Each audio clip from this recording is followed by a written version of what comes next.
Assalamualaikum warahmatullahi wabarakatuh. Perkenalkan, nama saya Naswahanin Amani dengan NIM 22010134037 dari Program Studi Pendidikan Luar Sekolah Angkatan 2022 Universitas Negeri Surabaya. Pada kesempatan kali ini saya akan melakukan praktik mengajar untuk memenuhi tugas mata kuliah Micro Teaching yang diampu oleh Ibu Dr. Wiwin Yulianingsih, SPD MPD beserta Mbak Mita Lutfiatiani, SPD. Untuk program yang saya ambil di sini yaitu program kesetaraan paket C, mata pelajaran bahasa Inggris, dan materinya descriptive text. Happy watching.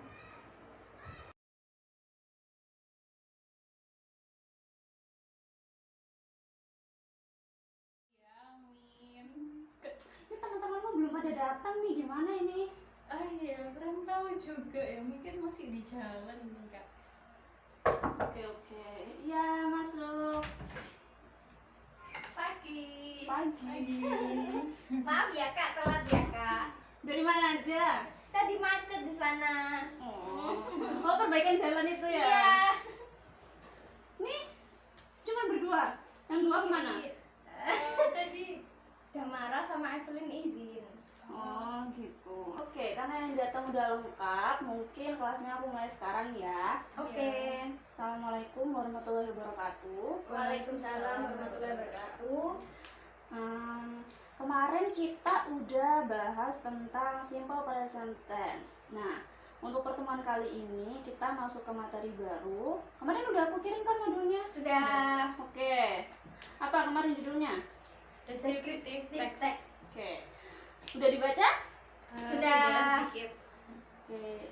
Ada yang mau ngasih review dikit nggak soal apa sih descriptive text dari yang kalian baca di modul? Saya mungkin descriptive text itu kayak tentang mendeskripsikan orang, tempat, atau benda gitu. Mungkin Kak. Karina mungkin mau nambahin dari Nadila? Kurang lebih sama kayak Nadila, cuman mau nambahin sedikit untuk memperkenalkan suatu fenomena yang dideskripsikan sesuai dengan formula yang dijelasin di modulnya. Oke, kalau dari review kalian tadi, aku rasa udah lumayan ada gambaran lah ya soal materi kita hari ini. Sure. Jadi descriptive text itu sebuah teks yang digunakan oleh seseorang untuk memberikan penjelasan atau gambaran kepada orang lain tentang hal-hal yang ingin dia deskripsikan. Nah, untuk hal-hal tersebut itu apa aja? Ini bisa manusia, kemudian hewan, benda, ataupun tempat.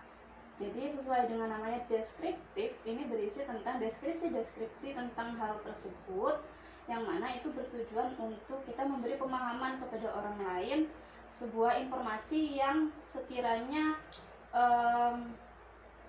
mungkin orang lain perlu untuk tahu, seperti itu. Ada yang mau ditanyakan dulu dari sini? Mungkin kan saya tadi malam itu kan baca modulnya ya Kak ya. Itu kan ada contoh deskriptif teksnya tentang pura, ulun, dan beratan ya. Kira-kira itu penulisan deskriptif teks itu gimana sih urutannya? Oh, berarti tentang struktur penulisannya seperti apa ya? Oke. Nah, di sini di modul juga itu di bawah ada yang namanya generic structure. Di situ ada 2 poin. Bisa di scroll, mungkin udah ketemu? Sudah. Generic structure. Nah, di situ kan ada 2. Yang pertama ada identification, kemudian yang kedua ada description. Identification ini diberikan untuk kita memberi gambaran umum terlebih dahulu tentang apa yang mau kita deskripsikan. Jadi kalau misal kita mau mendeskripsikan tentang teman kita contohnya, nah kita otomatis bilang ke audiens, mengatakan ke audiens itu kita ngasih tahu dulu nih apa yang mau kita jelasin. Contohnya kita mau mendeskripsikan Damara gitu. I have a friend. Aku punya teman. Nah, kemudian kita harus ngasih tahu juga siapa yang mau kita deskripsikan, yaitu Damara. Jadi kita memberitahukan bahwa namanya Damara. Nah, itu masuk ke identification. Jadi audiens itu dikasih tahu dulu apa yang mau kita deskripsikan sebelum nanti masuk ke bagian description.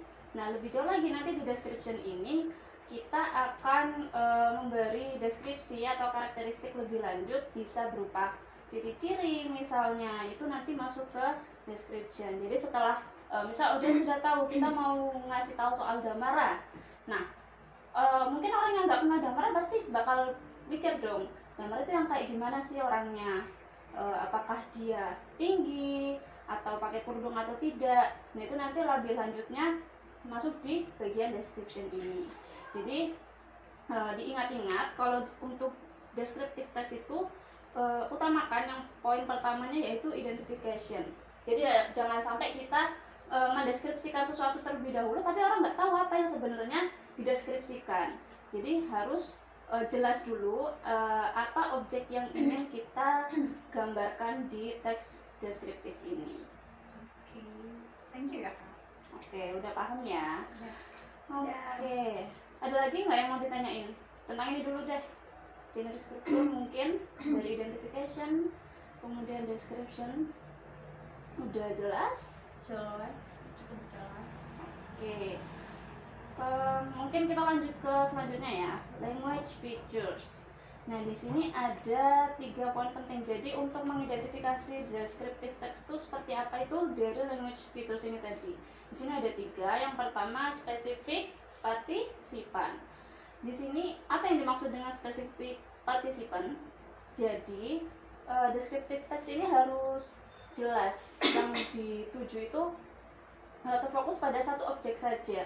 Misal kita ingin mendeskripsikan tentang tempat, misalnya Gunung Bromo. Nah, berarti topiknya Gunung Bromo. Jadi fokus ke satu topik itu aja, spesifik kayak gitu. Kalau misalnya tentang teman, berarti fokus ke satu orang itu saja, enggak yang ke lain-lainnya. Seperti itu. Kemudian di sini yang kedua ada using adjective. Using adjective ini untuk memperjelas, kayak misalnya kata sifat dari benda itu tersendiri. Kayak misalnya apa ya? Misal rumah itu besar. Jadi orang punya gambaran tentang rumah itu tadi. Kemudian apa contoh adjektif, kata sifat? Saya Kak, Oke, Karin. a beautiful beach. Nah, itu bagus. Jadi pantai yang cantik. Jadi kata sifatnya ada di kata cantik. Kemudian spesifik partisipannya berarti Beach. beach, betul, pantai. Oke, mulai ngerti ya di sini? Ya. Oke, sip. Kemudian yang ketiga di sini using simple present tense. Maksudnya gimana? Jadi untuk mendeskripsikan sesuatu yang itu membutuhkan kata kerja di situ, kalau untuk descriptive text itu hanya menggunakan simple present tense aja. Jadi umumnya mungkin sesuatu yang melekat pada benda itu atau seseorang itu ya. Kayak misalnya orang itu pakai kacamata. Itu berarti menggunakan kata kerja kan? Itu menggunakan simple present tense aja. Kayak gitu. Kemudian sama berlaku juga untuk hewan, tempat, benda. Itu semuanya sama. Mungkin itu ada yang bingung nggak atau mau ditanyakan? Mungkin kalau dari kan tadi kan ngomongin language feature-nya ya Kak. Itu kan ada kayak di modulnya tuh dijelasin verbal sama nominal. Oke, ya. Nah di verbal itu kan ada penggunaan do sama does. Itu bedanya apa? Oke, do sama does, gimana kita ngebedainnya? Ini sempat juga kita bahas di simple present tense. Ada yang masih ingat? Do Saya. sama does? Oke, Karin. Kalau do itu untuk I, you, they, we. Kalau Oke. does itu untuk she sama he. Nah, sip. Jadi, sorry. Ya. Do sama does. Do itu digunakan untuk kata orang pertama seperti saya, kamu, kemudian kita, atau orang kedua yang jamak, yaitu mereka. atau they itu pakainya do. Sementara untuk does itu hanya digunakan untuk orang ketiga yang tunggal, yaitu he dan she. Nah, mungkin bedanya itu aja sih. Oh gitu. Thank you Kak. Sekarang kita masuk ke pembahasan verbal nominalnya. Kalau tadi di language features ada using adjective, kemudian ada using simple present tense. Di sini kita bahas penyusunannya kayak apa. Masih ingat simple present tense? Masih. Oke. Sekarang dari yang pertama dulu, verbal. Verbal ini untuk mendeskripsikan kalimat yang dia menggunakan kata kerja. Betul. Kalau untuk positif berarti susunannya gimana? Dari subjek, kemudian Verb 1. verb 1, setelah itu Objek atau komplement. ya, sip. Jadi yang pertama ada subjek. Jadi orang yang melakukan pekerjaan tersebut, kegiatan tersebut, kemudian setelah itu lanjut dengan verb 1. Kalau misalnya dia orang ketiga tunggal, he atau she, berarti di akhir ditambahi s atau es. Oke, kemudian kalau untuk negatif berarti gimana? Subjek, Subjek do or does plus not oke, plus verb 1 plus. plus objek atau komplement. Oke, berarti negatif mengatakan yang sebaliknya dari positif. Dia tidak memakai kacamata, berarti pakai yang negatif ini tadi. Kemudian yang terakhir, interrogatif. Itu kalimat tanya. Berarti diawali dengan apa dulu? Do atau does. Setelah itu, Setelah itu subjek. Setelah subjek, verb 1, verb 1. Terakhir, objek. objeknya. Oke, masih ingat ya, berarti simple present tense. Kemudian sekarang nominal. Nominal ini untuk kalimat yang dia tidak mengandung kata kerja di dalamnya. Jadi mendeskripsikan sesuatu berdasarkan sifat. Betul. Kalau dari positif dulu, berarti susunannya gimana? Subjek, Subjek, to to be, be, terakhir complement. complement. To be, masih ingat apa aja to be? Am is are. M is are. Kalau M untuk Saya. is is Tunggal. tunggal. Berarti untuk he, she. She. Kalau benda berarti it. Betul. Terakhir are Jamak. untuk jamak. Betul. Sekarang negatifnya berarti gimana susunannya? Subjek to be not Terakhir plus komplement. ya. Yang terakhir interrogatif susunannya gimana? To be To be dulu. plus subjek Ah, plus komplement. Oke. Udah paham ya berarti? Ya. Ada yang mau ditanyain sebelum lanjut ke penugasan? Cukup. Oke. Selanjutnya karena kita udah selesai pembahasan soal materinya, di modul itu kan ada tugas ya, ada Ya. latihannya. Nah mungkin kalau untuk pertemuan kali ini kita nggak ngerjain itu dulu, langsung skip ke project work-nya. Oke.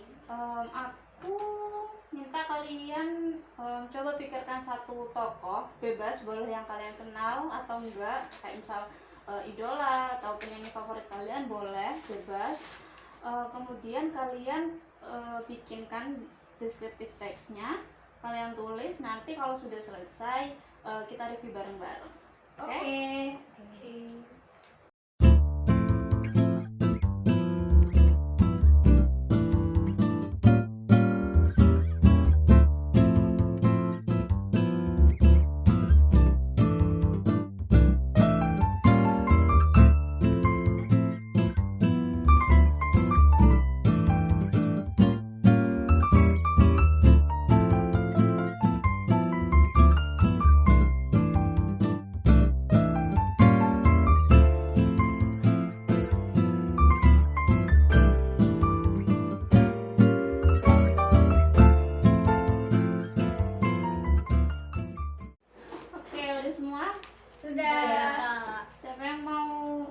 review? Punyanya duluan?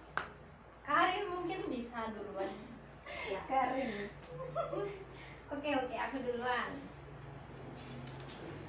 Mulai sekarang? Ya. Boleh, silakan. Aku mau deskripsiin tentang idola aku, namanya Yongke. Member Day6. Oke, aku bacain sekarang ya. Yongke born Kang Yong-yeon on December 19, 1993 in Seoul, South Korea. Is a talented and versatile musician, best known as the bassist, vocalist, and lyricist of the K-pop band Day6. Raised in Toronto, Canada, he developed his bilingual fluency in Korean and English, which adds depth to his songwriting. Yongke has a tall, lean frame, expressive almond-shaped eyes, and a charming smile that complement his sharp jawline. His hair often styled in various colors and cuts reflects his dynamic and artistic personality. Oke. Ada nggak fotonya Yongke? Ada.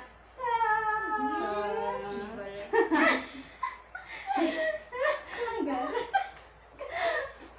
Oke, next Nadila sekarang. Okay, I will describe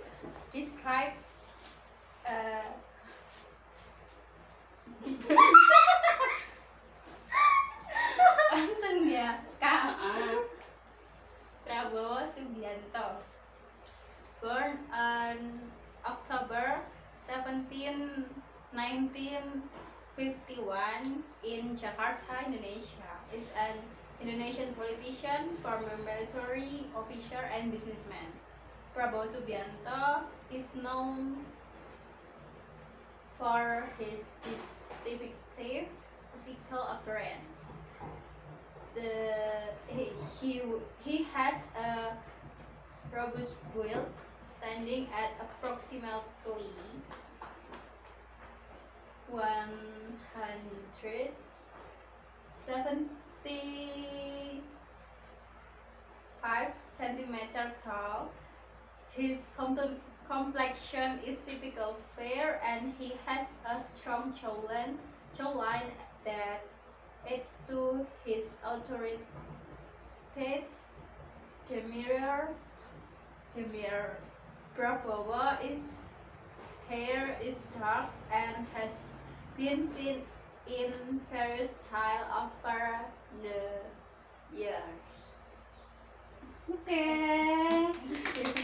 Ada dong fotonya Pak Prabowo. Tunjukin. Ini. Oke.